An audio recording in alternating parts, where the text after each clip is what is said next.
Je suis Lydie Fraise, je viens de terminer ma formation, là j'ai été validée en décembre dernier. Je m'appelle Olivier Blantailleur, je vis à Marseille. Alors avant j'étais militaire, pilote de chasse dans l'armée de l'air. Je m'appelle Jeanne Delatouche, j'ai été certifiée en décembre 2023. Alors avant la formation j'étais coach de vie, voilà, et du coup après la formation je deviens coach professionnel. Avant je travaille dans une grande entreprise où j'étais plus dans le domaine de la formation et dans une école, et puis j'avais envie de me réorienter, de changer. Et après cette formation, donc maintenant j'ai la chance d'être toujours dans cette entreprise, mais dans l'espace accompagnement. Et voilà, donc ça c'est la grande nouveauté pour moi d'avoir pu changer de lieu de travail dans mon entreprise, voilà, dans laquelle je peux coacher aussi.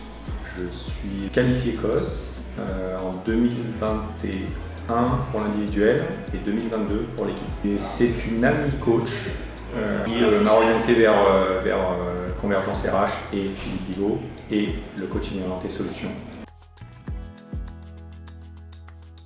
J'ai choisi le COS parce que c'était une formation qui était certifiante, reconnue par l'État, du coup, avec un gage de qualité. Donc le coaching orienté solutions, c'est cette notion de ne pas rester focalisé sur le problème, mais de s'orienter sur la solution.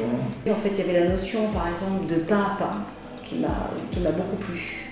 La notion de pouvoir accompagner les personnes et d'essayer de les faire avancer par les petits pas. Pour les valeurs de transmission qu'il y avait dans cette école que je connaissais. Voilà, je connaissais un peu le bouquin de Philippe Bigot, puis des amis qui avaient fait cette formation, qui m'en avaient dit vraiment du bon. C'est l'autre qui est sachant, c'est l'autre qui sait quelle est la solution pour lui. Et qu'en fait, nous, on va se mettre dans une posture pour l'accompagner dans cette démarche-là. Et après, il y a la notion de posture qu'on apprend, évidemment, qu'on découvre au fil de la formation.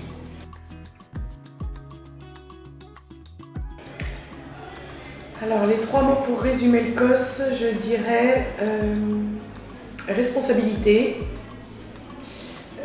créativité et solution.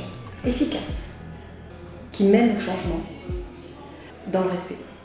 Il y a la notion de le coach renonce à savoir pour l'autre. Bon, ouais, pragmatisme, brièveté, c'est aussi des caractéristiques du COS.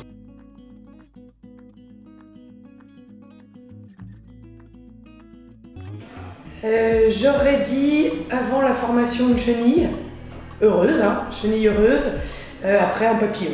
Ça fait un peu cliché, mais il y a cet effet vraiment de la même personne, mais avec un déploiement tout différent. Avant la formation, je dirais que j'étais dans une humeur de chat. Je dirais, qui allait bien, mais qui à des moments pouvait avoir envie d'être avec des gens, à des moments un peu moins. Et puis maintenant, je serais plus dans la posture qui n'a rien à voir, mais qui est de cheval, avec une force et une assise et une puissance qui est beaucoup plus grande, puisque le coaching m'a transformée aussi, moi. C'est-à-dire qu'on accompagne les autres, mais moi je me suis évidemment transformée pendant cette aventure. J'arrive pas à associer un animal, c'est plutôt un état émotionnel, un degré d'entropie, si on définit l'entropie comme un degré de désorganisation. J'ai la sensation que le COS m'a structuré, à la fois mon être au quotidien et la structure justement d'accompagnement. Et comment on réagit avec une personne qu'on accompagne. La Convergence RH, c'est l'assurance de sortir, avoir une formation qui est sérieuse, avec laquelle on va pouvoir coacher derrière. C'est très opérationnel, très pragmatique. Déjà, c'est une équipe qui est compétente et qui est agréable. Donc ça, déjà, c'est l'élément de base. Je dirais que vous pouvez avoir confiance dans la qualité des formations, la qualité des formateurs. Ils ne sont pas là pour faire plaisir, ils sont là pour faire grandir.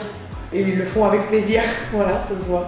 Évidemment, tout ce qu'on construit au quotidien dans la formation, on l'utilise, on le réutilise.